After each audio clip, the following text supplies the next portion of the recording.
3, 2, 1, and welcome back to Chasin' the Racin, episode 59. And I'm joined with, I was going to say Dom Herbertson, but it's looking more like a chimney sweeper. What you been up to, lad? Well, I'm desperate for a new job, to be fair. And I think being a do they actually still shove used to shove children down chimneys, didn't they? They clean them. Imagine that, 12-year-old smoking a woodbine going, it's been a hell of a day, mind. I had to do both breasts. Hey, that sounds rude, doesn't it? I tell you what, mate, this is the most facial hair I've ever seen you with as well. Bum fluff. It's not even facial hair. It's actually it's pathetic. I'm actually over the moon. I've got a layer of dirt on my face here. He's grown it in, so on July the 4th he gets served in the pub. Because otherwise he'd be absolutely screwed. We've been liberated. The pubs are opening, and I tell you what, that voice there, I think it's a perfect opportunity to introduce our guest there. Yeah, we're joined by Zoe Burn from UKCLUBSPORT. Yeah, sorry I interrupted there, didn't I? Oh, no, you crack on, dear. You're doing a grand job. What do you make of our new pad? I'm loving it. That's really impressive, actually. It's a bit posh for two Geordie lads, though, isn't it? Aye. I'll tell you what, obviously we'll go into details, obviously, over the weekend. But she was pretty much slagging us off right about 10 minutes ago, how we've sold our souls to the corporate image, how we've stepped up the professional ladder. You're not very happy with that, Zoe. So why is that then, dear? Why is that? You're a Just threat. too You're a posh. threat, lad. A threat. My way, not a chance. Well, Barely. We've got a few bits and bobs coming for you. We did an interview a while ago, must have been about a month ago, so I've got a feeling it might be a bit backdated because at the time, I think, of recording, we weren't sure when the BSB was going to be starting and stuff like that, but we went down to K-Tech HQ and I needed a little bit of work doing on my motocross bike, so we popped in and my suspension technician Mick was there, and it was around about 20 minutes talking about like how he got into his job, what he does over a sort of a BSB weekend, that type of thing. So we've got that coming later on.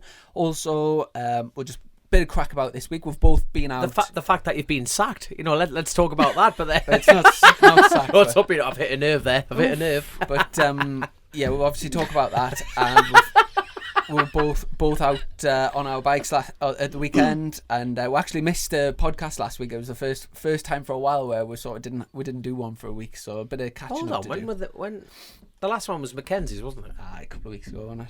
That's a couple of weeks ago, since I saw that 2 one weeks drop. ago, yeah. You've just been up in the trees since. Is it lost really track of time. like that? My good God. Oh, wait, apologies for everyone trying to tune in on that side of things, but it's, well, we don't have to listen to no one. There, so we can do what we want. But no, honestly, thank you so much for tuning in, unless you've moved on to a different podcast, and if you are not listening, screw you. So there we go. Never liked you. So I tell you what we'll start with. Obviously, this weekend you're both down at Teesside for like a endurance type of thing linked with UKCLUBSPORT. Do you want to? Yeah, it was. All about? I'll tell you the important stuff, and he'll just throw noises in. I've been doing that for how many episodes now? 59. 59 episodes. So don't worry about that, Zoe. I'm pro at this now. We were at the Freetech endurance race at Teesside. Now, this was a race, a 4-hour endurance race, and it happened. So racing's back on again. So just to point out, first race since the lockdown, we were there. There we are, the first one on this great island. That was it Hudson Kenner? It's basically organised by Hudson Kenner and a guy called Ian Denny. And so for our listeners out there, who's Hudson Kenner? Ooh. South African lad. He used to race in, he's done the TTs. He's raced in Superstock 1000, very competitive in Superstock 1000. Very good Stock 1000 rider. I worked with, I've just tapped your wire. I worked with him at Splitlath Motorsport as well. Yeah, so is that where he started the TT as well? Yeah, he started the TT with Splitlath. So I worked with him for about a year or whatever it was there, so... there we are. And with his link to I've been South African with Johnny Towers, he was very much in the sort of RST. He used to run the Trick Moto BMW, yeah. bright orange BMW, really sort of distinctive colour, but a hell of a rider. He's one of the best Stock 1000 riders we've had in a long time. Really? I think. He's a brilliant Stock 1000 Last rider. time he raced in Superstock, I remember it was Knock Hill. Halfway through the meeting, he just all of a sudden just wasn't. He was like did free practice 1 and 2 or whatever, but then just didn't appear for qualifying in the race. And I think he had an altercation with the guy on the gate. There was an altercation, and no one's seen Hudson since. Yeah, he's never been to BSB since. No. I think he needed a pass or something, so he basically just blocked the entrance until he got his pass, and then I think they had a big. I don't know the details, so I don't. That's know one way of doing it, though, isn't it? You know that is definitely. All right. So how many years was he doing it? He won Stock 1000 in. Oh, so he's won the championship then with a team of 4. Yeah, He had a team of 4. He's very much like a no BS person. He's great. I don't know him very well, but from what I do know him, he's a good laugh. Actually, he is a good laugh. He's a character. Yeah. And he's obviously got a sense of humour to give us a bite to go wreck on a weekend. I presume Phil Atkinson would have been there as well. Phil Atkinson was there, I think, on the read you things. Now, who's Phil? Is that the son? Now, the lad who won it was a little British Talent Cup person. That was right? Charlie Atkins' team. Is that they're not related? No, one's Atkins. No, sorry, I know. I don't know. I just heard that name, but basically the reason I'm saying it is this little kid, right? Bit of one of you lot, hair gel wangers, going around the place, not smiling, talking about tyre pressures. And the only time I saw him smile, right, was picking up this trophy that was bigger than him. And he's like, yeah. I'm like, oh, you're happy now, are you? All right, I see how it is. Which we nicked, didn't we, at one point? Of course we nicked it. He nearly cried again. There you are, bless him. Hell of a rider, though. Hell of a rider. Back to the actual on-track action. What it was. How did you get on? So, basically, it's for 125 and CBRs and things and 50 cc's. It's cheap racing. It's a good laugh. And Hudson offered us at UK Club Sport the press bike. Now, I think Dom, I don't know what Dom thought he was turning up to. Have you ever heard of free tech racing, Chrissy? No, mate. That is the truth of it. I've heard the term. I've heard the term thrown around, but at the end, I've never really absorbed the information. The sort of 125 street stock stuff's coming up all over. I know. I think Rob Barber's got a championship at Preston. He's organised one, and I think they're racing them somewhere else. So they are. It's a very cheap way of building a bike, racing it in a team, and just having a good laugh. Is it a bit like the Moped Mayhem at Teesside? There's nothing like the Moped Mayhem, Chrissy. That is carnage. There is literally no rules there. So you have teams of say 3. You can have 2, I think. Fast Bikes were there, weren't they? With this, is that one of your competition there? I don't know. We don't mind Fast Bikes. No, I don't know if it was Fast Bikes. That was an immediate shot. I've done that before, haven't I? Yeah. I've got no problem. I really like Alistair. We actually had him on the podcast a while ago. With but yeah, I seen he was out in a Suzuki or something. He was huffing that thing. Right, I tell you what, that is a lad. Right, he's probably listening right now. He's so used to riding brand new bikes. There's no way I would have rode a brand new bike that hard. Wasn't he? He was just like, nah, like properly chucking in the front, chattering like mad. It was Bruce brilliant. was out with him. Is he the one with dangerous? He had the only thing I saw was like a warning label with dangerous written across his ass. I'm like, what's all that about? They were sort of running a 2 team, but most people have 3. So there are certain rules where I think you can only have sort of 2 BSB level riders. So you couldn't have a team with 3 Talent Cup kids on or something. And Hudson said to us, I feel like that was my role in the team, was very much the outsider, because you had your fellow, your colleague, we had our fat American who kept saying between the pair of them, I'm fatter than you on the bike. No, I'm the fattest on the bike. And we had Lissy Whitmore. So we had Dom as one of our columnists. We had Lissy Whitmore as our other, and we even had Harry, didn't we? Harry Payne made the journey over. We made a big face mask of Harry. And we put it on Leslie's dad. We put it on Erin first, and then Steve, Lissy's dad, decided that he was going to wear it and he was going to be known as Fat Harry. So every time a photo was taken, it was like, stop, get Fat Harry on. He's quite a sturdy boy, Chrissy. He's quite a sturdy boy. What happened on track then? How did in terms of results, how did it go? Well, Zoe? We qualified 10th, which was a bit of a... Was it 30 bikes or there was something 30? Like that. It was. I don't know if there was 29 or 30. I know the maximum was 30. Right. I mean, this is how serious it was taken. We all sort of came back from qualifying. It was an hour and a half or something where they just went out and then right 10 minutes qualifying. That was it, and everyone was just absolutely blowing out their bagpipes, man. It was a scalding hard day. But you had a couple of teams where you had Charlie Farrer and Bradley Wilson on one. And then, obviously, Charlie Atkins on another one. And then Hudson on another one. And Phil Atkinson on another one. Different level to everybody. But there was 2 different classes. There was like stock and then street stock. And then there's done-up ones. But then there's the 50s as well, which Phil was on. Like Phil Atkinson was on the 50. Oh, for God's sake. Like, all I know is they were running Moto 3 tyre Dunlops, right? Yeah. Which were more superior and more expensive than the bike we were actually sitting on. It was unreal, Chrissy. I was going in. I would have had getting more the excuses in. I like. Oh this. no! I was just outright useless on the thing. I would have had more stability on a jet ski going down the Tyne. I swear, my life. When in the first corner hit the brake, the bloody thing worked. I nearly slingshot myself out with the front. It was funny as hell. And apart from that track action, have you been out on the track from like in the last 2 weeks? I've been absolutely ploughing it in, mate. And there's no excuses for me for when this all kicks off. I'm telling you, it's basically one of my kind sponsors, Southwest Arb up in Scotland, has got one of them O'Varley things from Peter Hickman. Oh, mate, it's absolutely class. It's absolutely class. So is that the 140 or the 190? 190 thing, man. It is class. Like, it's the same discipline, the way you're riding it. It's a lot of feedback from the bike. And then between that, I've also been riding a little Simoto 140 pit bike, and that is just class. Can I just ask, have you broke any of these, Dom? Because what we never got to say was that Dom broke the bike. I was over the moon you asked that question because we've skipped that bit beautifully there. Dom broke the bike. We fixed the bike. Dom went out on the bike and Dom broke the bike again. So it just couldn't handle the extra weight that I was providing, compared to the rest of the team.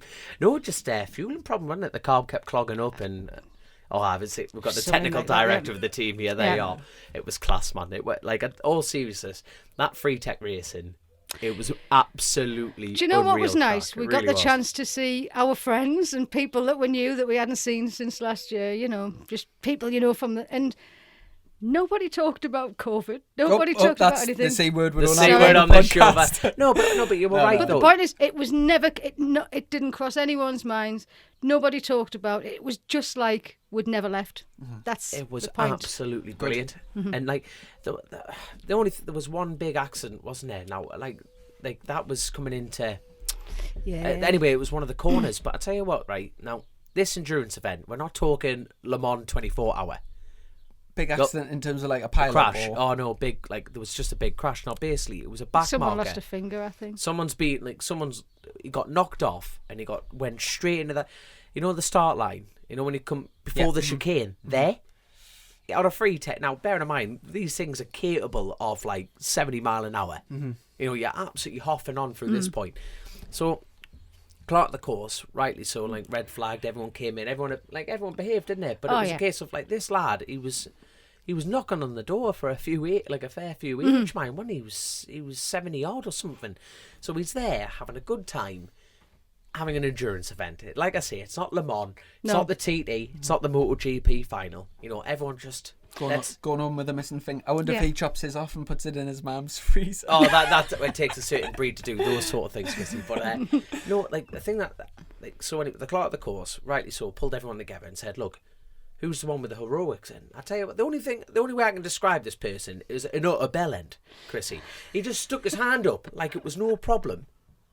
It was me. At least he held his hand up. He held his hand up, but he's like, So what do you mean, the heroics?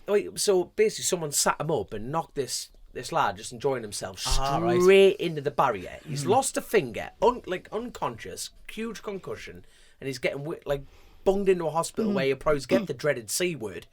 And so that to the side, this bloke standing there going, it was me, with that attitude. It was me. Why? And he goes, what's your excuse? He was going too slow. He said that. He openly stood there in front of everyone going. And it was everyone. It was literally everyone was pulled up onto the start. 2 metre distance, obviously. But everyone was standing there, and it was like this bloke just put his hand up again. He was going too slow. So you've nearly killed a man. Did anybody get an awkward laugh? Oh no! The thing I couldn't. But honestly, the whole place just like. I can't believe he genuinely thought that's an excuse. I know. And I just went. Chrissy, I was there. I wanted to write a letter. That's how angry I was. I wanted to write a letter. I just wanted to poke him severely in the eye.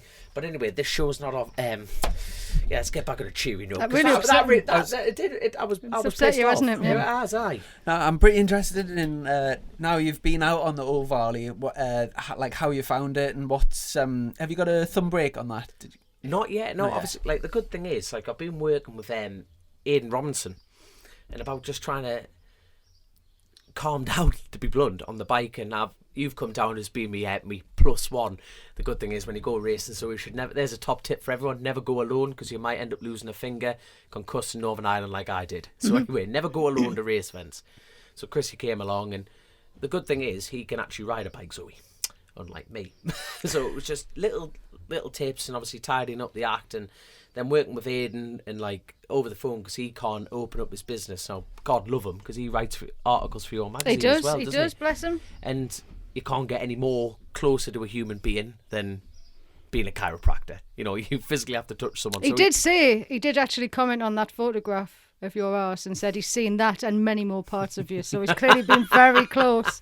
Oh, that's it. He said, no, I've broken, Humpty Dumpty's fallen off the wall a few times, and Aidan's there to put you back together at ITRM. But speaking of Aidan, I've been enjoying he's been doing 2 articles for Arm Pump in your magazine, like last month and this month. I've quite enjoyed that, and a few ideas that I've not really heard before as well. What about the cycling? Dom's over the moon that he says no cycling. I'm the only one that doesn't pedal. Your teammate, Tom Ward. He's an animal. A lot of more, especially professional motorbike racers, are bang into the cycling now all the time, loads of miles, almost like professional cyclists. Obscene amount of miles. Like the Irish lot are doing it. McWilliams, Seeley, and Cal Crutchlow over the last few years. Can you remember when he lost all that weight? He just cycles the whole winter, but goes out and does like 100 mile a day or whatever, just absolutely smashing it. Oh my God. That's interesting, because I've worked with Tom Ward and I know he's suffered from arm pump quite badly.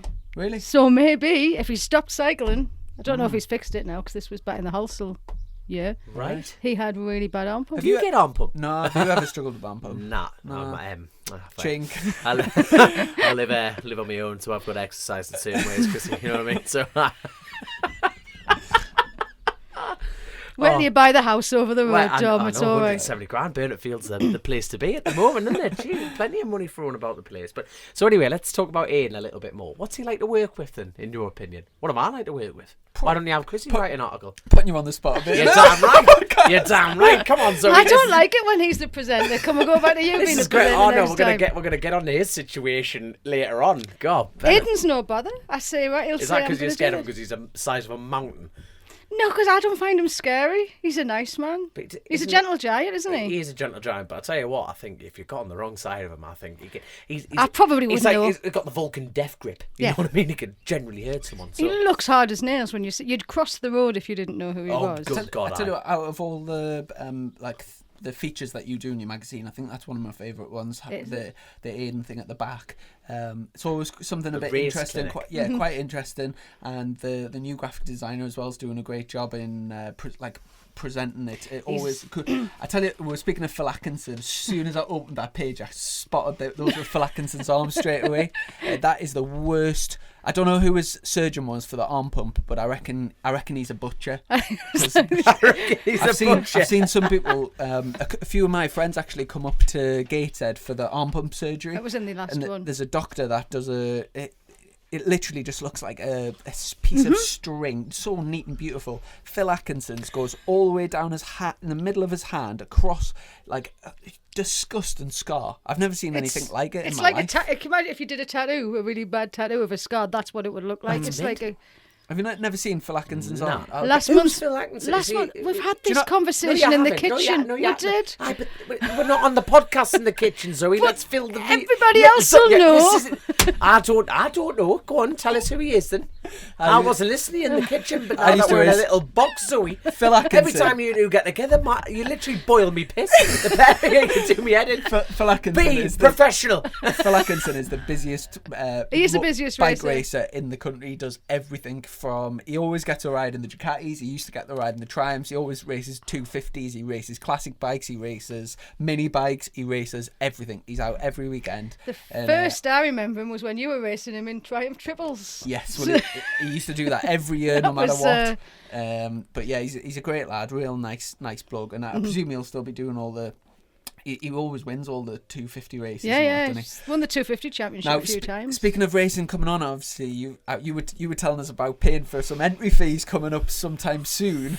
What I think it's the first club racing of the year as well. that you're out, isn't it? Well, let's ask UK Club Sport there, because Let I me tell you tell what, you. this is making the job. I think it should just be a part of the future. Chrissy, it's about time you had something else to look at on the show. I think I'm going to announce my retirement. Zoe, you're going to take the mantle. If I come it's back, not a very big mantle, let's face it. You know, you can overshadow this in a heartbeat.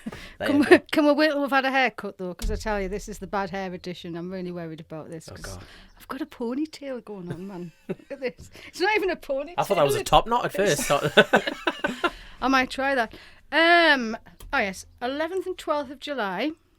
And that's the first. Is it the CRMC at Cadwell Park. Cadwell Park, yeah. first club And- race of the year? Is it? ERA Derby are out at Derby in the Isle of Man. So At the same time. at the same weekend. So There we go. So you're going to Cadwell. Is it on the 350 and the 500 or something? 350, 500, 850, and then potentially a 252 stroke as well. So Wow. I'm going to be banging in some laps there. And do you know if they're allowing crowd to come down? I have no. Here we go. Here we go. This is the problem. We don't know. Because the Prime Minister of England, he's saying we're allowed to go camping now. Now, what does that even? I tell you, we're not a political That means show. you can- We have no political opinion at all. But then somehow, when it gets involved in motorcycling, we get. Well, no. opinionated, At so. the moment, if you do 2 track days off the bounce, you're not allowed to sleep on Yeah. track. Where as soon as the camping's allowed, you'll be allowed to stay overnight. So, for example, on a weekend, you'd be able to go like Friday, Saturday night. Where at the moment, if you do a track day, yeah, and it was the same for I did an enduro the other day down at Hampton. It was like near Burnley, and it was well, you could do 2 days. I just did 1, but the people that were doing both days, you have to go in, drive, and then go and like drive off to, I don't know, find a lay-by. lay-by or something. So that's where the parties are at the tell you- moment. I'm I telling you. find Dom's van's already parked in there. I slept at I found a truck stop the other day, and I actually slept in here in the studio. But yeah, I think people are just sort of making do for now. But soon as from the 4th of July, pubs open and also overnight camping. Can I make a note? I've made a note. Camping is at the discretion of circuits at the moment still. Right. So if the tracks say you can stay, I believe you'll be able to stay. Now, I don't know Well, about spectators. Are the calves open and stuff like that? There won't be, will there? Well, You know, if you went to Cadwell, wait. I reckon there will the be. calf was open at toilets and- Teesside, wasn't it? We didn't think it was going to be open, but That's I it. saw people with burger boxes. But like you say, it's like After you dip the me selling. discretion. Oh, damn right. Well, we'll have to find lovely out about the spectating, because I'll probably if I'm not doing anything myself, I'll probably come down and I'll watch come that. as the well. thing, though. We'll It's all that kind come. of thing. But at the moment, you get the take. I don't even know. Obviously, I've read the entry regs. thing is, haven't though, I so mean, it's a, It's not going to be full for the CRMC at Cadwell Park. Now- You know, there's going to be plenty room for everybody to watch. We managed at Teesside. You know, we were able to watch the start of the race. Well, you wouldn't know because you were getting on the bike. There was a few people watching, and everybody was able to keep decent distance keep the away. distance. And But to me- it just takes one pillock, doesn't it? But you're going to get that pillock in Sainsbury's, aren't You're you? going to get that pillock. Well, exactly, period, if- aren't if- you? if you- But if it you takes think that of how one much- pillock to ruin it for everyone. If you think of how close people get in It'll be supermarkets I and will be. all that type of stuff, you think of like Cadwell Park, it's literally acres and Mm-hmm. acres of spread out woodland that you can easily socially distance, no Mm-hmm. problem. Come in your car, park whatever between each other, and Mm-hmm. go off in the countryside and watch some motorbike racing. It's literally the perfect opportunity for a bit of social distancing and doing something. As we sit here now, for example, Thundersport, they start on the 24th at Donington Park of July. Right. And they're still saying that they have said that it's behind closed doors. So, Okay. spectators. But And- things have changed since then. And I think every day things are changing, aren't they? So, And BST tests the 26th, I think, That's at kind of Donington like Park. behind closed doors for you lot. Anyway, but I tell you what, right? I am not a football fan. I am. I'm very open about that. Not There's a enjoying but- football. there's a but no, coming there's no here. but. But no, I tell you what, like hey, this is a while ago. You know when it all? How long has it been going? Now? A week or anyway, it's been going or something. But my dad was watching it on the telly, and he just says it was absolutely crap because there's some bloke that has to put like replicate the noise, and he just think apparently it wasn't Mario. No, have you watched any? I've what not do you watched mean, any, but- replicate the noise? Like, no, As in, so like- basically like a crowd noise. He's got like a crowd button, like hey, boo. You're joking. I'm telling you. Match of the day. I heard. No. I seen a tweet about that saying But that there was a. It was off time. So it was like a really bad American sitcom with canned laughing. That's- So, is that what it was like? That's it. But you just imagine that. But even as a player, like obviously, I think bike racing, and we discussed this when it all kicked off. It wouldn't make any difference to us. But I tell you what, if you were in that paddock in general and there was no crowd, Did you watch? Be a bit eerie. Did you watch the first Moto America? Watched a little bit on. It kept coming up on Facebook Live, and I followed. It was on Eurosport. I was watching it, and as a spectator, you'd not know. Bradley Ward. He's an English rider, and I follow him on social media and stuff. I think he got a top 10, I think, in one of his races. It was a while ago now. Yeah, he did all right. I think their next round's this weekend. That's it, yeah. That's something I'm quite interested in. Actually, I would quite like to know a bit more about Moto America. If you, it was interesting to watch because they sort of do the park fermé at the end, so the first, second, and third go in, and they have the camera on the jib that goes in and interviews them and stuff. And all the mechanics have got masks and stuff. There's only one mechanic allowed in to get the bike, and so you've got the interviewers 10 metres away asking the questions, and then the jib goes over and the guys answer. But, it worked. And as a TV spectator, you wouldn't know. Well, there's nobody stood there. But, I mean, obviously, I can't imagine what it's like for the riders, like you say, to be in the paddock. I mean, when you're out, do you notice people? I think when I went to Scarborough, sorry, we'll jump on the Scarborough thing for a second. I think I heard rumoured that 2,500? 2,500, yeah. They're allowing a lap per day, 2,500 people. Right. So it's probably going to be the same 2.5 both days, I imagine, if you've got a weekend pass. Well, I don't know how. Well, I'm only assuming so. But then you think, are they now? Is that an AC? I love this. Where when the journalistic game now, when I'm just totally speculating. But I'm assuming there is obviously an insurance policy to say. You only allowed 2,500 people. But for an is event, that an ACU thing? I have no idea. For an event like Oliver's Mount, they need the gate money, don't they? But it's like every event. I mean, the club racing doesn't, so we're different. When we had Stuart on the podcast, he was saying that the sort of model of BSB doesn't really work without a gate. Without the gate money. It's an entertainment business.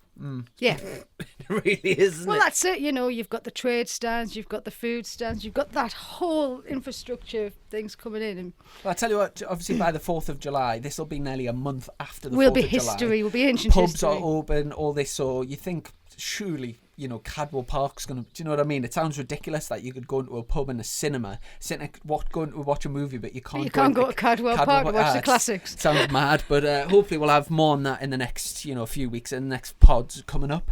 I just want to touch. That's your job, by the way, Zoe. I just want to touch on that enduro thing. I absolutely loved it. Went. How did the? Let's talk about the serious thing here. How did the shoulder? Yeah, good. Well, running up to the enduro a few days before, I did a bit of mountain biking in the Lake District. You're one of them, are you? I saw the pictures. I see. And then his arm pump started, and he didn't want it. Kev, my spotter, he borrowed a. Your spotter? Yeah. Talk me through what a spotter is then for our listeners. A spotter. I know what it is, but I'm talking about we're trying to paint a picture for people. Yeah, so as in the watch the session, and say if I'm 0.2 down in sector 2, we would go to that corner, watch me, and then watch the other riders and see if he could pick up any tips and feed that back to us, video it so we can watch the videos and see what people are doing differently. It's just trying to find those last sort of tenths. But that's the brilliant thing about it, though. It's not as simply as you just twisting the throttle. It's like the actual the downloadable information that you need to gather, but then that's Kevin's job, isn't it? Yeah. But so I went over to Lake District and went out in is it Coniston? Is that yeah? Coniston Water. Yeah, that was definitely one place that went. But we ended up doing 30 mile on these. He borrowed these 2 bikes. The one that I was riding, it's this carbon fibre electric mountain bike. Unbelievable bit of kit. $7,500 brand new. These things, right? Went off and did 30 miles. It's like a motocross bike in the forks and the suspension. Unbelievable bit of kit. We were going up these trails and that was really hard work on the shoulder, and managed absolutely fine. Felt great. But it was like a proper test because you're hammering down these rocky trails, and obviously you're even just watching you jab around like a pillock now, you're looking considerably strong. Yeah, and then went back to, it was actually with Kev on the enduro bike, went to Hampton, it was called. So there's the whole enduro world is just totally foreign. Billy Bolt was the first person that sort of opened it up to me, and I sort of started watching YouTube videos and stuff. But there's a Facebook group called Raw Enduro, so I joined that, and basically they put these events on, and this was just a pay and play. So you just paid £45, and you could basically just ride as much as you want all day. That's I think it was about a 4 or 5 mile lap in some like sort of farmers, you know, like on a moor type of thing. Designated track, so everyone's going the same way and stuff. But then there's like loads of obstacles, hills, like edges, steep declines and steep inclines. It was difficult, but I thoroughly enjoyed it, and bloody hell, it's a workout. You're knackered the next day. Absolutely cream crackered, because obviously the bike's heavy, so sometimes if it's stuck in a rut or whatever, you're getting off and like lifting the bike up out of these like massive ruts and over these rocks, and it's a totally different riding style. I've never ever in my life used the back brake while standing up, and it just felt so foreign at first. Do you know what I mean? Like standing up on the back brake, you would never do that in our discipline. But it's all like slow bike control, and you know, being in the right gear. And a lot of it is when you come into like say a big hill, is looking ahead to sort of find a route, and then just going for it. You cannot back out, because the worst thing you can do is like get halfway and start panicking, because then you just drop off and you end up rolling down backwards. And how long is this? Is this just like you say, a plug and play job? So it's pay and play. You can just do as many laps as you want. So how long do you think you were staying on the bike for till you were absolutely? I was doing 2 laps. I think they said 5 mile, but I think it was more 4 or 5 miles, something like that. So say 8 to 10 mile at a time of the like hard riding, coming in, you know, having a coffee or whatever, and then going back out. And I think we ended up doing something like 12 laps in the day, and that was hard work. Like, it's about what you managed at Chasin. Yeah, I pushed it down pit lane. Honestly, I know Dean Harrison's mentioned he does it before. James Hillier does it. When you get, I think McGuinness does quite a bit of it. I think it's one of those things that never off a bike. He's the biggest bike fan going. That once you get into it, because I pulled up and like I don't know anyone other than the people I've just mentioned that do enduro. I pulled up and there's like 100 people there all getting enduro bikes out, and it's like their thing. And I think it's one of those things that once you get into it, you find out loads of people do it, and then you can sort of meet up and go green lane and all that type of stuff. But thoroughly enjoyed it, both days, the mountain biking and the enduro, and definitely want to.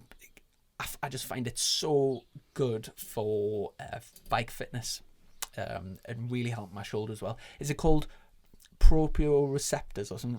Do you know when you... That is gone, mate. You know me by now. When you damage a muscle... Ring Aiden. It forgets... He's all right, eh? It basically forgets to, you know, the movements it can do, so it's all about like feeding back. So a lot of the gym work I've been doing is good to get us to a certain point, but eventually you have to stop question, sorry. When did the gyms open? Like, I can't. I haven't. No, but they're not. opening pubs before gyms. Yes. Yeah. Fair enough. Yeah. 4th of July for pubs and cinemas, but gyms and hair salons.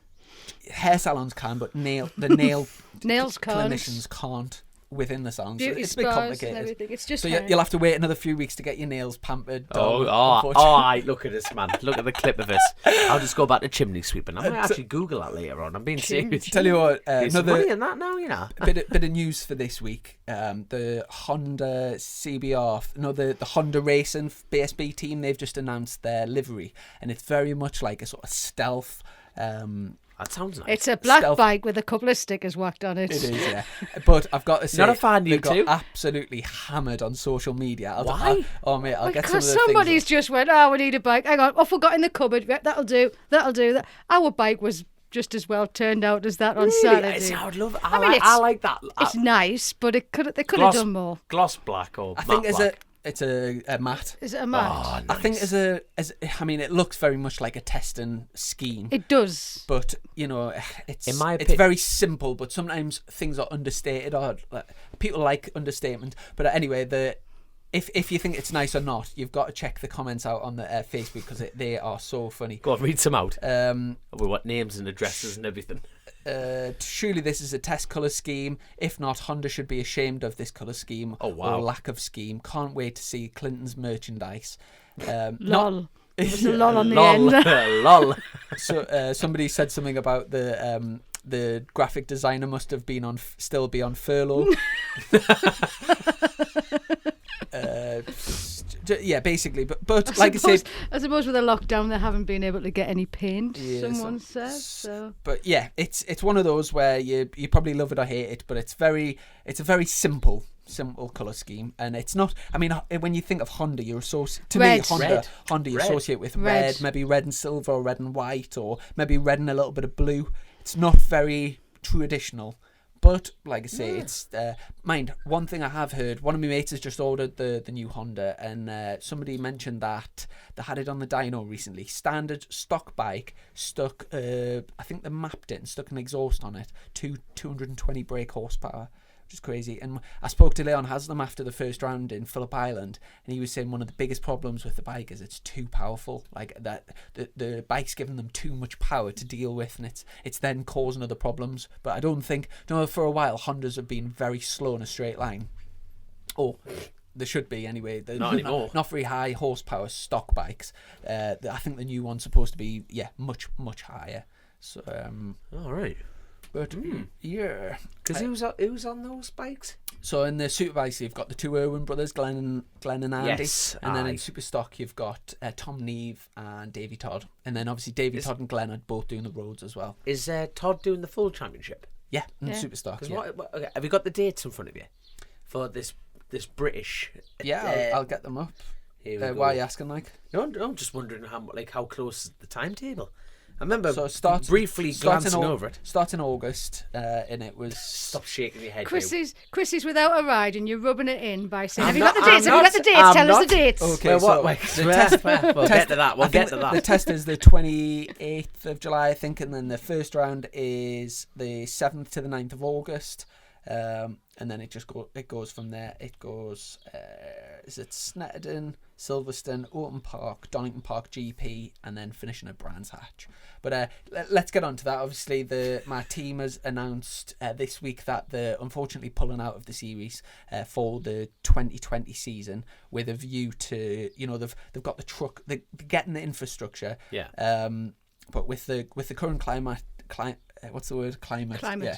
The current climate of with COVID and the C word. The impact that it's had on businesses and for the sponsors, it's just not been viable to do the championship this year. I think it got to a case where the team needed X amount of money to run, and Nick, the team boss, set a deadline and said, if I haven't got it by this time, then we'll just sack it and we'll get prepared for next year.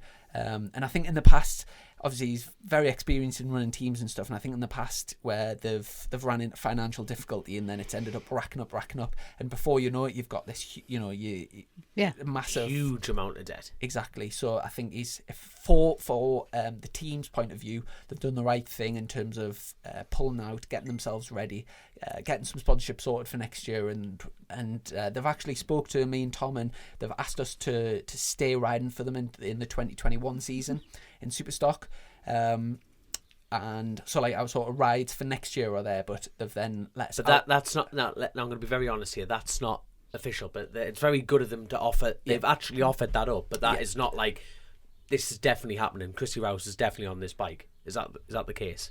Well, if it they've offered us other. They've offered you, right? Yeah, all and right. Then they essentially let us out of my contract for this year, right? And basically it's then. I wasn't expecting it. I knew there was issues in that department, and I thought it was a possibility. But as time was going on, I was getting more and more optimistic.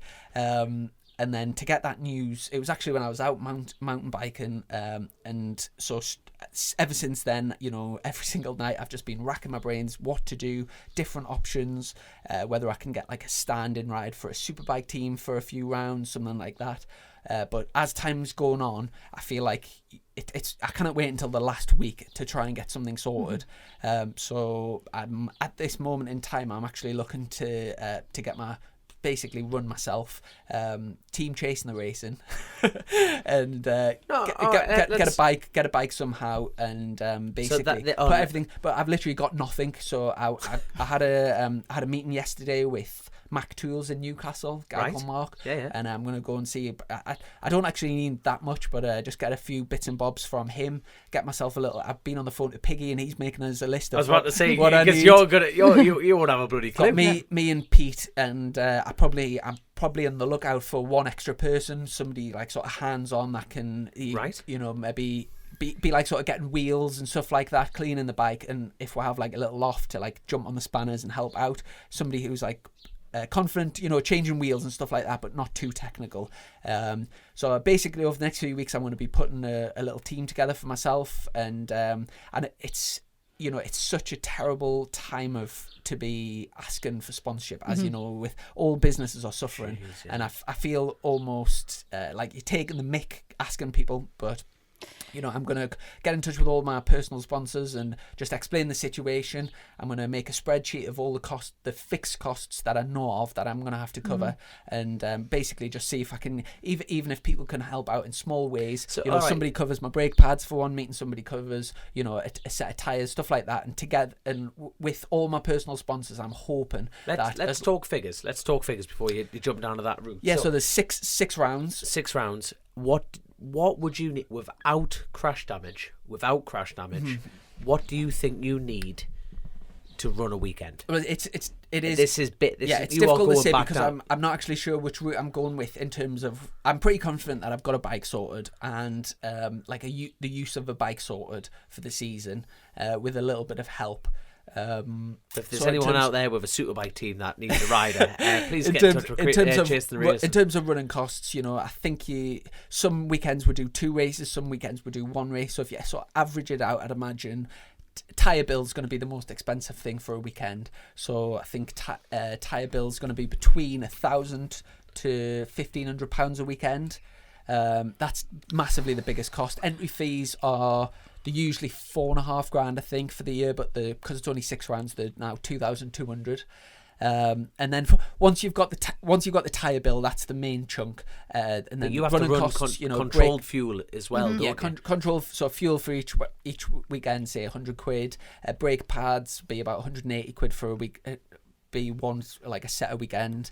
Obviously, like consumables, a little bit of prep. You know, it all adds up. So it's ask us next week on the podcast because I'm going to put a proper spreadsheet together. But I'm looking at basically getting a spreadsheet sorted and contacting my personal sponsors and just seeing who can help out. The good thing about running myself is I'm pretty sure that I'm going to have quite a lot of control over what goes on the bike, what goes on my leathers, so that gives us something to offer back to sponsors, and also we'll be running our own little setup. So in some ways I think I've done it in the past where you turn up in a little van with a pop-up and you go out and you're challenging like people running out of pit. You're like you're coming out of this pop-up, go all the way through the paddock up to the top, out on pit lane, and then people are pulling out of pit lane in like a full all the bling.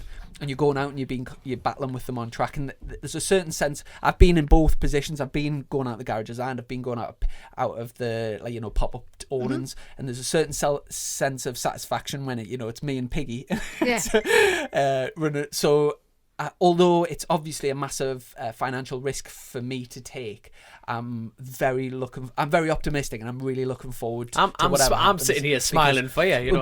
Because basically I'm thinking we're going to get potato dogs again. Yeah, exactly. Basically, the option that I've got is, with the team not running this year, I could sit around and wait for 2021. But for me, I think the best way I can be prepared for 2021 and have a good go at the championship is to get some good track time this year, getting more settings for the bike. You've got Nick Morgan ringing you just there, look. Have you actually? Yes, Live on it. I'll tell you what, right, we're going to tidy up this interview and just he's obviously, has he got a link up with the Bluetooth for these bloody things, right? You're not running yourself, kiddo. Yeah. I love that. Yeah, I'm dead excited, run my own team, chase the race, no problem. Next week, episode 60, I'm back on.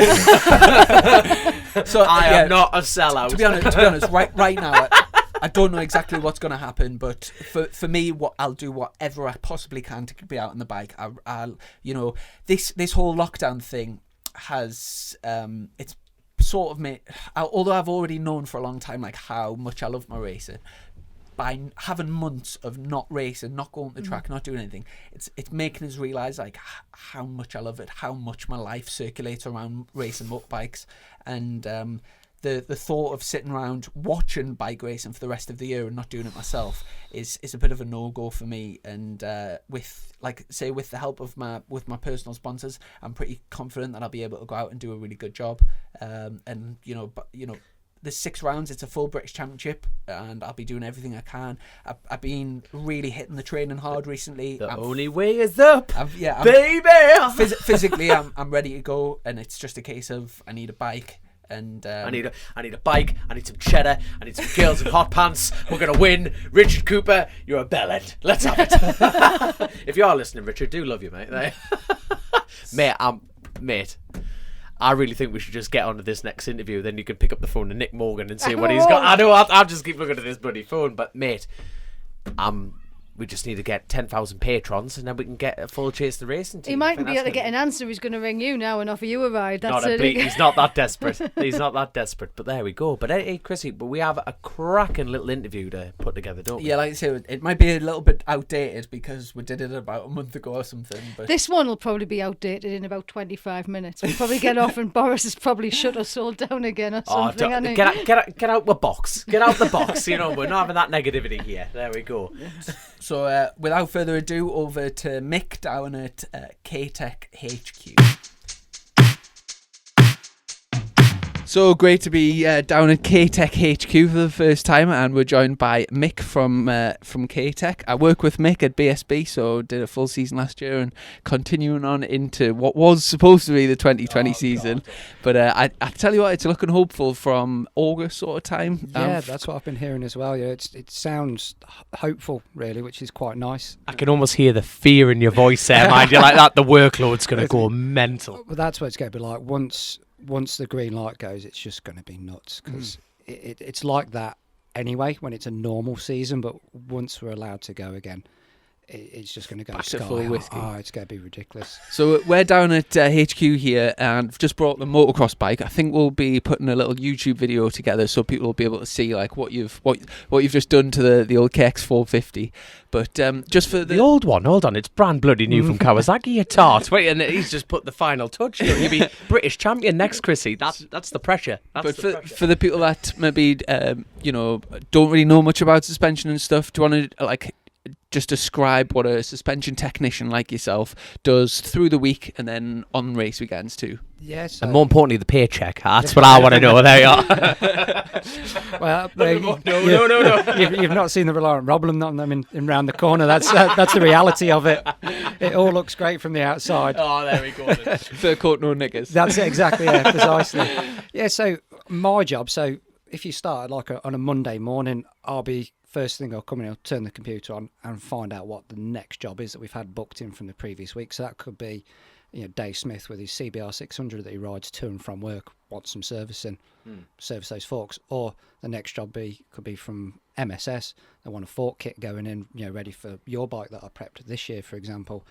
The job varies so much from us now from, say 10, 20 years ago, where you're literally just servicing basic stuff. The job's changed so much now. There's a lot of tuning that goes on with it all now. And obviously K-Tech's massive in the racing industry, not just BSB but club racing and exporting all around the world. What sort of thing? No, like say on a, obviously I know, but just for the listeners, on a race weekend, you turn up. You've got your K-Tech truck, all the K-Tech lads, and you go off to the teams. Obviously, some teams use the Olands, Batubo, and obviously a good few are on K-Tech. Just sort of give a rundown of what your job is on a race weekend. What's your responsibilities? So again, when we first turn up at the racetrack, the first thing we do is once we've got the truck set up, the next job is to go to your team and see where you're at. Say if it's first round, you've done your testing, done a little bit of work on that, roughly where the bike wants to be. But once you're at that race weekend, it's crunch time. Then that's when it's really serious, and you're looking to find those final little bits. So, for example, with you, it was always little bit of springs front and rear. We always played around with that. It's all we ever changed too much with you, because you always had quite a good feel with the bike at its base setting. Other guys, it's not that easy. Unfortunately, they're always searching for something.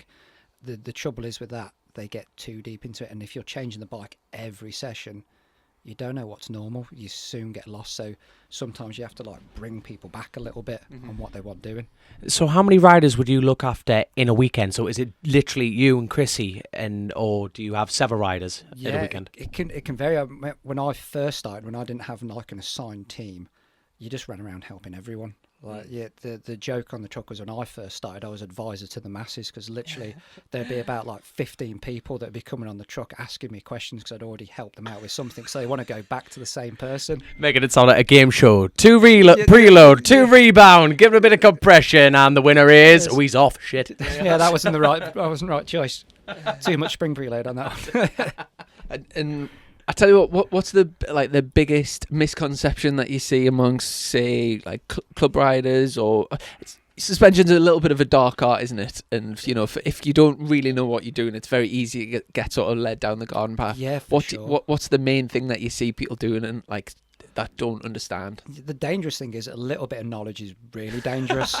That's the real scary bit. Someone that knows nothing is perfect because they don't know anything. I'll leave So you're straight in there. But someone that knows a little bit, they can just go on a massive tangent. Like the basic things that people don't do is sag. They don't check sag. They just give a quick. There's a lot of people listening now that maybe have heard what sag means, but just give a quick description of what. just give a quick description of what it means. So sag is the bike on its fully extended position and then it relaxed under its own weight. So is that off the floor, relaxed? That's So it. you have to physically pick the bike up for that? Yeah, so the wheels are lifted off the floor and you'll take a measurement from your wheel spindle up to a certain point and then bring the bike back under its own weight, bounce on it, make sure it's settled, and take that same measurement again. That's a sag figure. Is that where is that like a starting point for pretty much any suspension setup? Yeah, that's pretty much like your go-to first thing that you want to do. Once if you've had a bike serviced, your suspension serviced, you've had a kit fitted, serviced, anything like that, when you put it back in, that's the first thing we tell customers to do. Check your sag figures, make sure they're right, because if that's out, it throws a bike out massively. Like I've explained before, we do one of our most popular things that we do is a basic bike setup, so a guy can come down with their bike, we'll run through all those basic sag figures, set the adjusters up where they should be, and we've had brand new bikes at the showroom that don't come with the sag figures correct, and you set those for a guy and he comes back and he thinks you've given him a brand new bike. He's absolutely ecstatic, and you basically just put it to where it should be. Really, you're like, that's £100 and you're welcome. There you go, that's it. Cash is king, hand it over. Exactly, that's it. And what about for people listening that maybe would love to get involved with, like, say, working in the industry, or like yourself, following your footsteps of your career choice? How do you sort of get into it? It's really difficult, to be honest with you. It's such a difficult industry to get involved in, because people want to go on a suspension school, but there isn't any real schools, and anyone that's already doing suspension, they're busy doing it. Really, no one's really setting up a school for it, because everyone wants to do suspension, but there's so much more involved in it than what's actually, people first thing. They think it's just you put the springs in and you put a bit of oil in and it's done, but there's I've been at KTech now for nearly 14 years, so I've just been at this place and I'm still learning. There's always new things. So many variables, isn't there? Yeah, it's difficult. So you've kind of got to be in the right place at the right time, like I was when I started at KTech. You sometimes, unfortunately, just have to fall lucky. So were you a bit of a rider yourself then? Obviously, I saw your lovely 450 there. So do you like to dabble in racing, or was it just playing round? I used to, but at an early age, I realised my talent wasn't going to get me very far. So then I looked at, well, what can I do to still be involved in bikes? So and I still ride now. Yeah, love it. I've done everything from motocross, mini moto racing. Raced Scott Redding when he was a kid, and there's a lot of people that I've raced that it's quite funny that they don't know who I am, but I know them from back in the day, like when they started out. You got any blackmail material that we can use on this podcast? Anything on Scott Redding? Anything at all? Don't be shy. I do remember that him and his dad had the same haircut, where they had like a shaved head and then just like a big fringe at the front. And one of the again, that's a strong look. I remember saying again, I've never seen a haircut like that before. That's brave, that is. And him and his dad had the same one, and it'd just be like crazy things again, like paddock talk. You guys have all seen it and heard it. He used to, like, one thing that I always remember that baffled me, I could never understand it, is he said, Scott doesn't like the feeling of a smooth bike, so what I do is I take the front wheel out, put a load of sand in the front bearing so it doesn't quite run right. And again, he's thinking, I don't know, no, that's not right. What are you doing? Like, as a kid at like 10, you're like, that doesn't sound right. What are you doing that for? Like the smoothness. Yeah. Is that a joke? Or that is a joke. That is 100% true. That was I remember hearing him say that at Porry Park go-kart track, just between Tamworth and Polesworth, which again a track I lived over the road from, so it was a local one.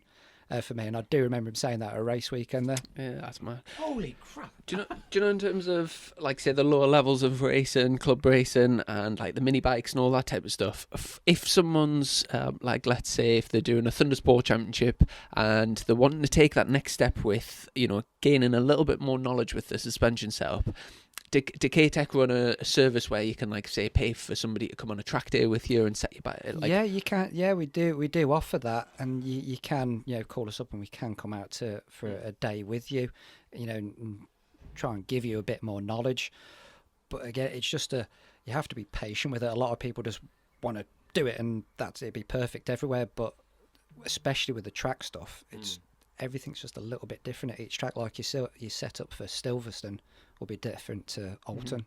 It does change quite a lot. And considering you just think you're on tarmac, you think it should just work. Just work, yeah. But just geometry, angles, everything. It must be. Yeah. I don't envy you. And in terms of like for your job to get an optimal setup for a rider, there's lots of means in sort of seeing where you are with setup. You know, you've got what the tire looks like after a session. You've got the data. If you've got data on the bike, like we've been running, you can go to the track and watch and see what the bike looks like. In what do you find's the biggest indicators of where you are with the suspension? So for me, again, if we've got data, there's a few first key things I look at. So the first I'll look at a maximum minimum travel. So what we're reaching to and what we're extending to, so I know where the bike's pitching to.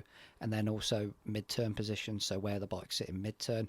And again, there's measurements that we look for, but they're not always golden rule. You always have to hit that because, again, riders differ so much as well. But for me personally, the biggest thing I like to do is when I'm working with riders, understand the rider. Know what they want, what they're looking for. The real question is, what's he like to work with? I'm sitting here going, this is fantastic. What do you mean a dream? Piss off. Have a word with yourself. Because he's always the calm, relaxed host to your chase the racing. But has he ever chucked his toys out the pram? To be fair, no. He's one you of the... off one eye. Yeah, I could make something up if you want. There's another 20, mate. Yeah. Keep talking. No, I've come across some riders where I just absolutely lost it, just gone mental. I've witnessed breakdowns, tears, everything, you name it, I've seen it. Kicking stands. I wasn't in a team when this happened, but this was in World Supersport.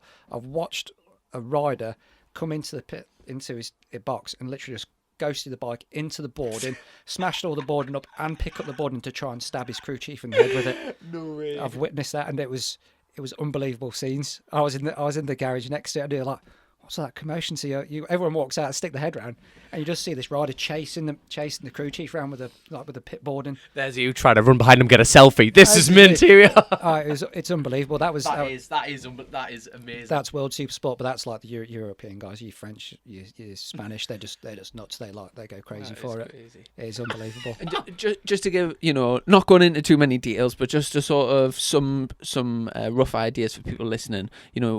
Everything in suspension's kind of a compromise, isn't it? You've always got the positive effects and the negative effects, and you're looking for sometimes you'll set a bike up perfect for the tight twisty corners, but then it won't be quite as good holding the line on the faster ones and whatever.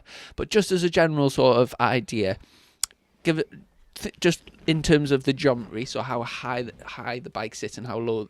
What's the positives of a high sitting bike and what's the positives of a low sitting bike? So what you'll generally find, if you've got a higher bike, so say for example the chicanes at Mallory is a good one. If you've got a high bike, you've got a lot of leverage to pull the bike from one side to the other.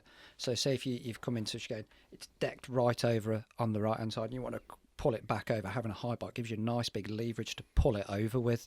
So that's the benefits of it. But the downside of it, because the bike's so high, in a straight line when you're coming into turns, you get a lot of pitch. So again, coming into turns, you can load the front a lot, and then you find it quite harsh on the front. You get that real horrible juddering feeling like the front's going to tuck. You get it into the turn, let go of the brake. You want to get on the gas, and it just falls back then, so you get a lot of movement from it.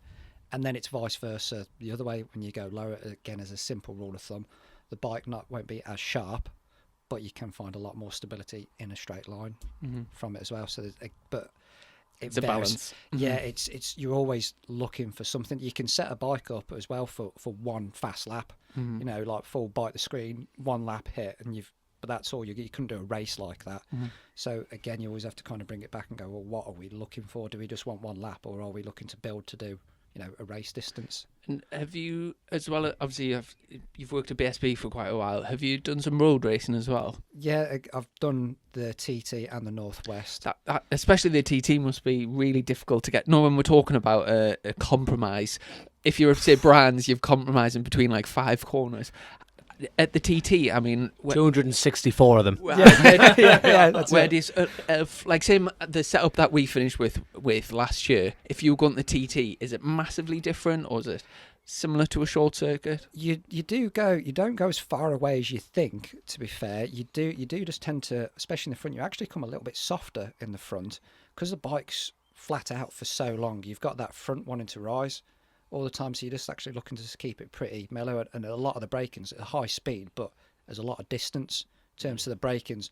A real long progressive break, not like a Brands or a Mallory short sharp stabs to get it into somewhere. You're braking from a high speed to make into another long fast corner. So you tend to just be a little bit softer on the front and maybe a little bit harder on the rear, again just to keep the bike supported so it steers, especially coming up through the mountain section. I feel like I should be writing this down, Chrissy. I'm going to tell you what, this 135 is going to make Hitman look like shite. Yeah. And I take it like as a sort of a trigger word that you just don't. I bet that's like a really. It's like your worst nightmare as a suspension technician. Chatter. Yeah. Give a brief description of what chatter is and how you would sort of start about going to dial it out. Yeah. But to me, chatter's it's not real. It's not a real thing, really. It's induced by something else. It's just a vibration of frequency in the bike that's caused by something. So as in, like, you would like say hit a bump and it sets it off, and then it's a frequency. Yeah, it can, and sometimes it has nothing to do with suspension. It can be clutch is another big thing that comes into it. A lot of guys will say they'll be coming out of a turn, and just before they just engage throttle, and then they get a chatter feeling. It's just actually the way that the bike's set up to engage to induce its power. It must be really difficult being a suspension technician when like for example, at the beginning of last year, we were having problems with, say, the engine braking, so the bike wasn't turning very well at all. So I'm coming in and saying to Mick, like, why this is, but like I wasn't sure why, because there's nothing wrong with the bike, but it just wasn't doing but that was all engine braking, and once we got the engine braking, bike was turning perfectly. So it's really difficult to distinguish what's this is. Do you know what I mean? What's like whose problem? I don't know if you've seen, but on the new Ducati MotoGP bikes, do you know the big fat seat unit? The exhaust comes out one side, and they've got like them big. They look horrible, but the big fat things. That's actually a mass damper, and that's to take away.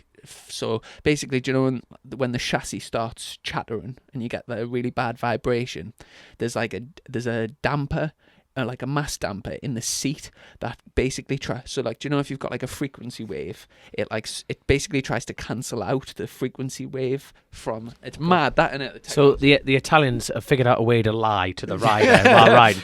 That is absolute genius. Well, trying to mechanically take the chatter out of the chassis, which is, I think Ducati are maybe the only manufacturer that are like seriously doing something. There was some poor bloke technician, right, suspension technician in Italy, who was working at Ducati. Went, I've had enough. I've had enough. Someone build something to fix this. That's exactly, genius. that's it. But again, as another role as suspension man, the first thing that people will struggle with is the thing they know the least about, which is suspension. And you have to be quite strong and stand your ground a lot of the times. Like we did last year at the start when we were struggling. You remember the conversations that we all had. It's like, no, it's right.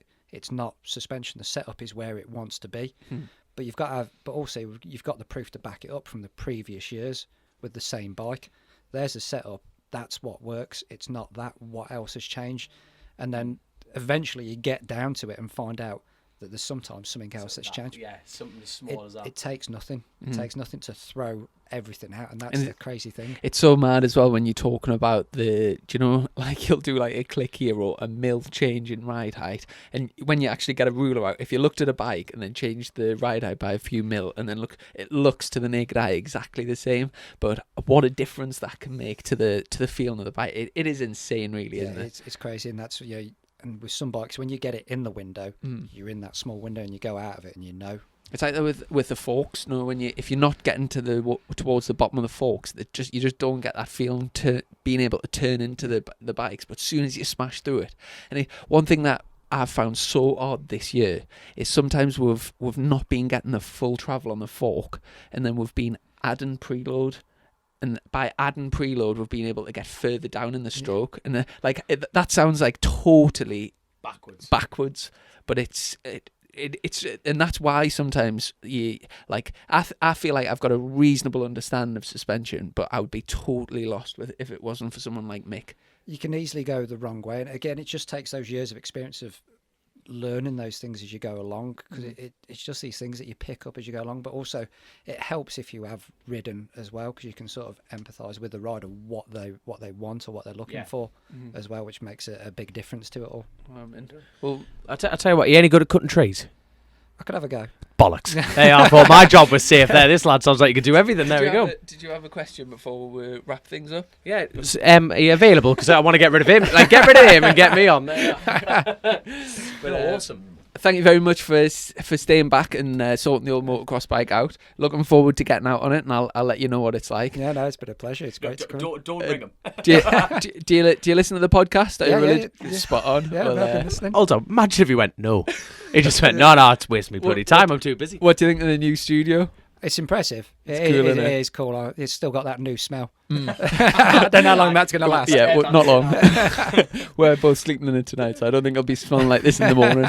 I'll keep under it just to keep it right. But seriously, thank you very much for your time and on the podcast, and hopefully when the racing does get started in August, we'll be back starting at Donington Park. So yeah, it'd be fantastic. Definitely. Looking forward to that. But yeah, take care, mate, and I'll speak to you soon. Cheers, boys. Thanks.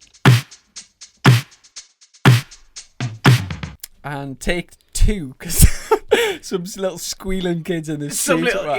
You're a teacher by trade. You literally have just come out the door and bollocks these kids for literally being happy. That is one of the best things I've ever witnessed. First time in 3 months the kids are playing outside again, and we've had a nasty man come out the trailer in his flannel shirt, kicking off. The thing is, these microphones are they pick up everything, so the kids squealing in the street, it was coming through their headphones like really loud, so... Oh my God! I think we like Mr. Rouse, honestly. Mr. Rouse. I know. I feel I'm gonna fail or something here, but we're gonna have to bin these mics off. That you were taking the piss out of me a couple of last week, where you going, "Oh, talking about these new microphones." I'm like, "Yeah, the mint." Now they're causing. I have to say, I do like your new mics, lads. I think they are hellish, aren't they? Very much worth bragging about. They are. There we go. Mind you, I am disappointed in you though, Chrissy, because I was hoping this little episode was going to get split down the middle, and you were going to get on the phone to Nick Morgan there, and we're going to totally flip the news. But no, as the forever professional that you are, Chrissy, you're just you're continuing the road and going to carry on this. What's the word? Mirage we're going on here. So there we go. I think he's rushing us so we can ring him back, isn't he? He's rushing us. What's going on? Shut the kids up. Get these 2 on my trailer, and I'll ring Nick Morgan back. There we go, man. There we go. But I tell you what, I know it was a while ago, but I did really enjoy having a bit crack with Mick, and I was really grateful that he... sorry, we had an interview 2 minutes ago, didn't we? Sorry, I do apologise. I was really grateful that he, basically the motocross, the 450 that I've got, it's basically naturally sprung for like a 14, 15-year-old 15 stone person, which is obviously a lot heavier than what I am.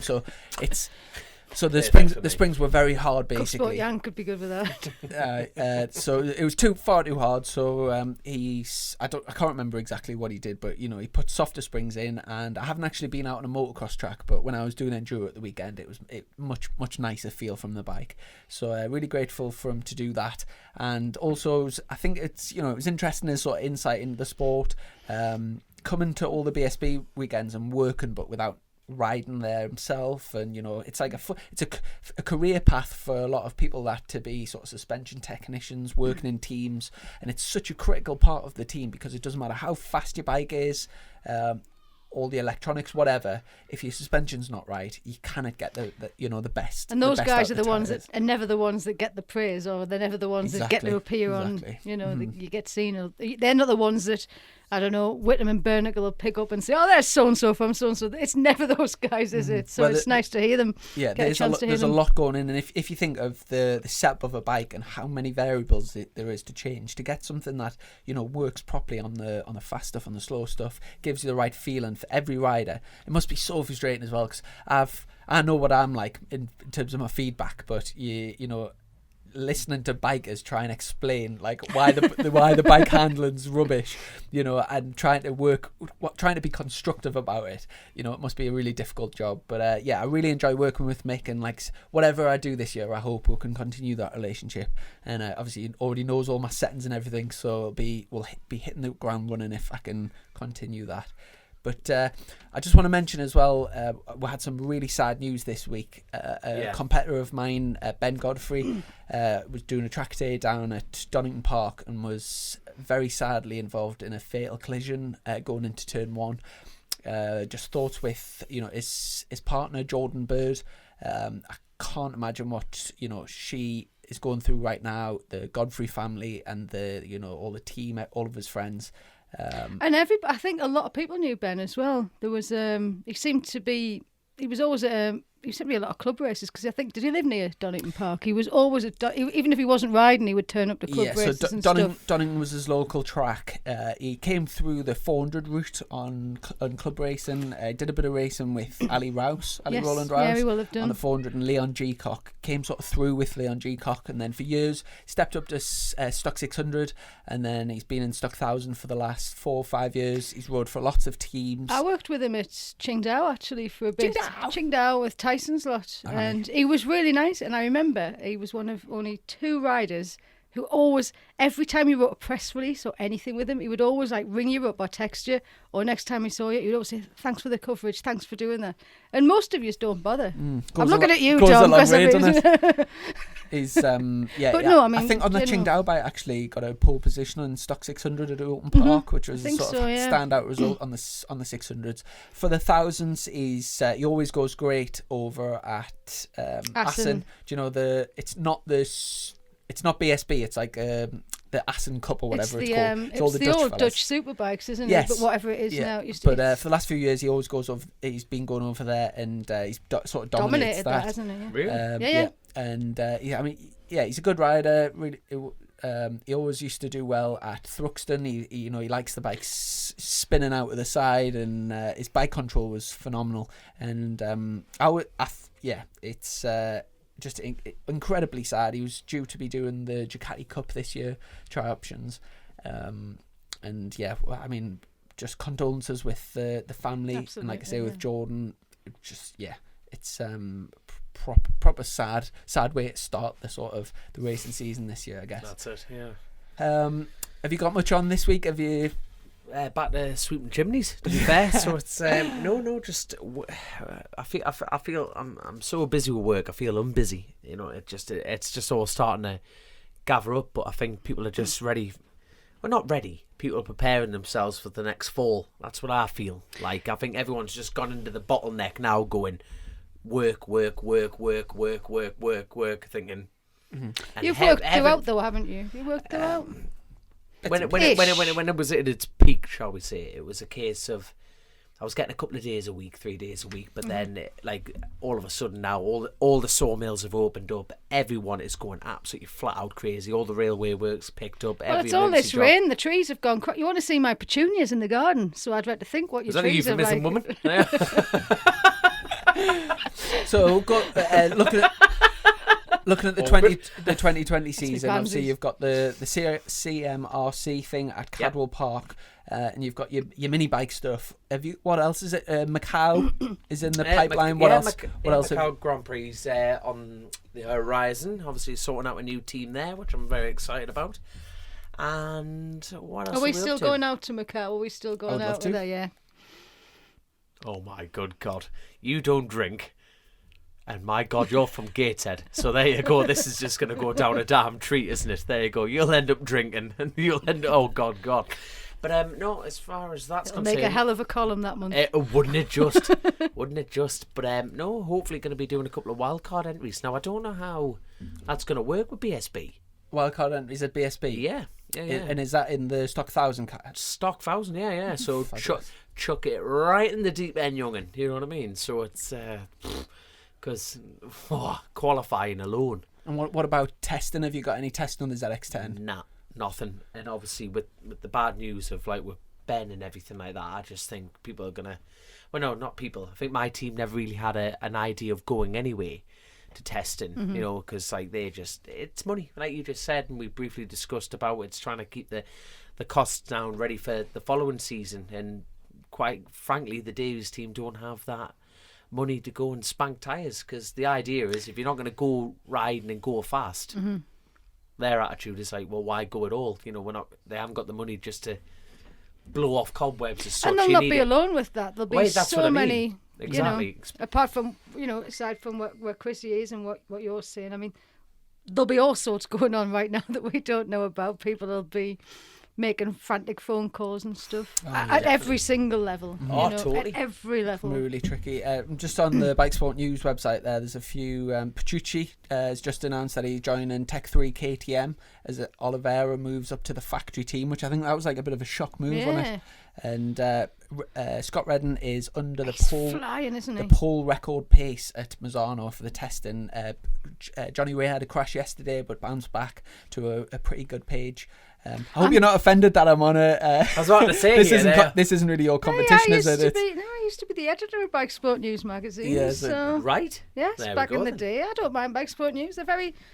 No, I like Bike Sport, and I worked for Bike Sport News for a long time. And you never say never, because I'll probably end up working for them again at some point. I kind of come and go. So. There we go then. There we go. Just for, so when does the MotoGP start then? Have they announced the calendar? The end of this month, I believe. And I should know this because I actually wrote a story for the Daily Star. I was like, I can write a story. I rung them up and says, MotoGP's come back. I think it's at the end of July. Right.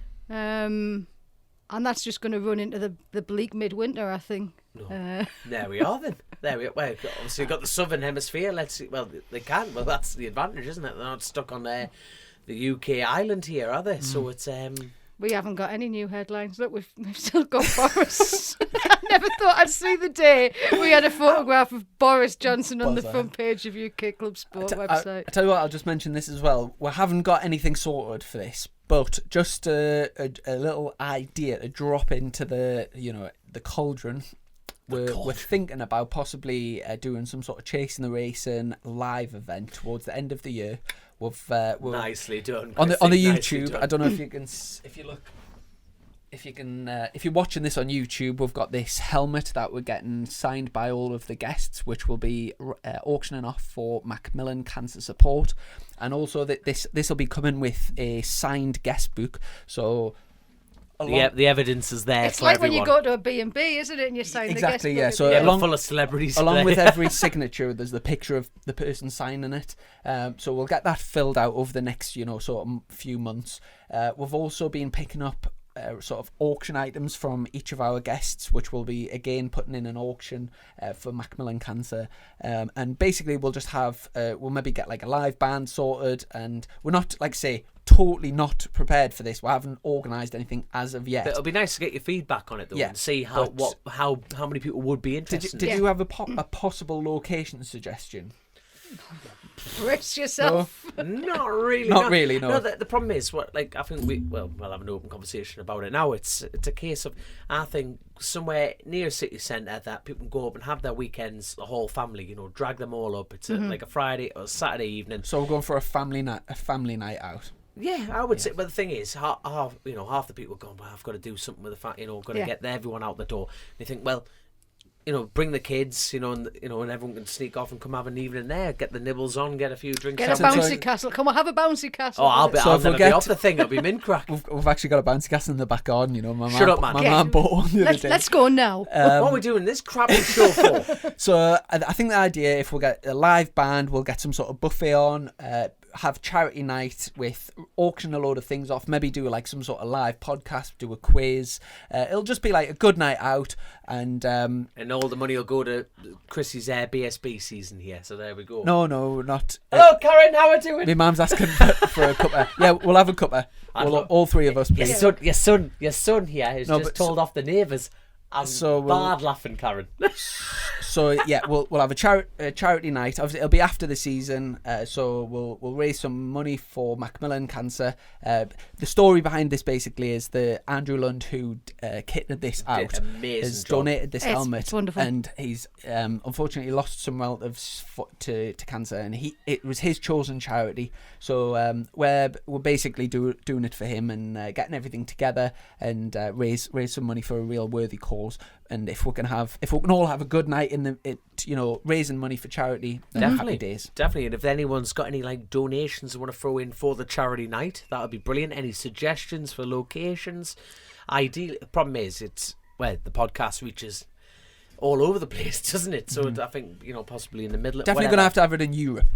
Yeah, somewhere in Europe. There we go. But we travel every weekend to be near everybody else, so they can come to us. I would like to. I would personally like to have it in the northeast. Yeah. I would personally like to have it in the northeast. Come and have a taste of northeast hospitality. What where about you never leave? What about because campsites are going to be open from the 4th of July? If we're not too late in the year and it's not too cold, how about having an outdoor one? So where people bring the wellies and have an outdoor band. That'd be class. And in like a sheltered area, and people bring the tents, and it'll proper family thing. And I'm talking. Suggestion. That's it. Any Herbertson suggestions? pulled a face. He didn't like that, did he? I work outdoors every bloody day. It's not all about you, I Dom. want a roof over my head. No, but I do like your shitty Think idea. of the children. It's not all about you. Do you think we'll do this before Macau or after Macau? Before. We'll get this arranged for before Macau. I think definitely before because obviously it's probably by next week on the podcast I'll have much more certain plans of what I'm going to be doing this year. And if anyone who would be interested in having a look at the spreadsheet of the fixed costs that I'm going to be please just I've got a wicked idea for a night. I'll grab a glass of wine and have a look at my spreadsheet. I'm not talking about the charity thing, man. I'm talking about me racing this year. But by next week on the podcast, I'll have a much better idea. Possibly the quote of the year so far. Oh, pet. Oh, pet. Do you want to have a look at my spreadsheet? It's like those synthesexes. Oh, God. Oh my God. How pet, do you like jewellery? These are a couple of gems. Read on that classic note. I think it's time to wrap up this podcast. I'm going to go and look at the spreadsheet. Are you coming, Dom? I haven't written it yet. I bet. Oh my, that would actually work for you. You're one of them irritating people that could just talk yourself into any situation. So I've done this spreadsheet. If you want to get yourself around. But my God, I'm really optimistic that I'm going to get something sorted, and hopefully I'll be at round one on whatever bike with probably running myself out of an awning with Piggy. Let's basically. Are you only aiming for stock 1000 class? No, if there's a superbike sanding would be a fabulous. You wouldn't go super sport. Someone said, right, Chrissy, I've got a super sport bike for you. Do you know what, Dom? I've never actually been on I'm getting told off here. Telling the kids off the spreadsheets and I'm getting bollocking here. I haven't been on a 600 You've never done since No, I've not been on a 600 since 2015.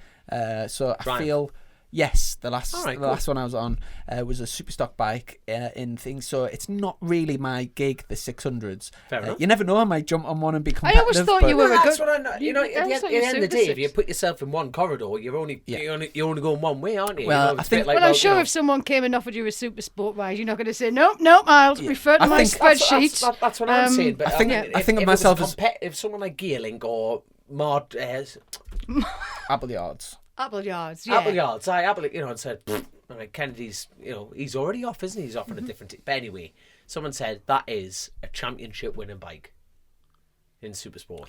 You would obviously take that, wouldn't you? Well, I don't want to be sat at home, but my goal is to be out on a big bike. Yeah, cool. If you don't ask, you don't know, do you? Mm-hmm. So it's one of those. And, here we go. Yeah, so looking forward to that. Are you out on the O'Varley anytime soon? I'm trying to think. So it's CRMC. When's that then? I'm only asking because I want to go. Oh no, hey mate, more than 11th and 12th of July. 11th and 12th of July. So CRMC. God, Bennett. So no, try and get on the pit bike and try and get out on the Ovali as well. And it's all. Here's it's me all man go. with the coffee. So on that note, I We'll think let's wrap close it this down. up. We'll close it So down. thanks very much for listening, and we'll Zoe. catch. Chocolate bars Should as be well. back next week. The pod, we'll get one sorted. Yep, we'll And, squeeze one in. We'll try and get a guest Catch on up soon. and go Zoe, from thank there. you very much for joining us. Thanks for and, having us in your little addition. cabin lair thing. Studio, man. Studio. Mobile studio. Thank you for having Before me. me mum drops the coffees, we'll Yeah. wrap this up. Thanks very much, everyone. And Cheers, thank you. Big thanks to our sponsor, Easy Grip, as well. Yes, thank you very much, Easy Grip. You're a bunch of superstars. We'll catch you soon. And big thanks to our patrons. Catch you soon. See you in a bit. See you.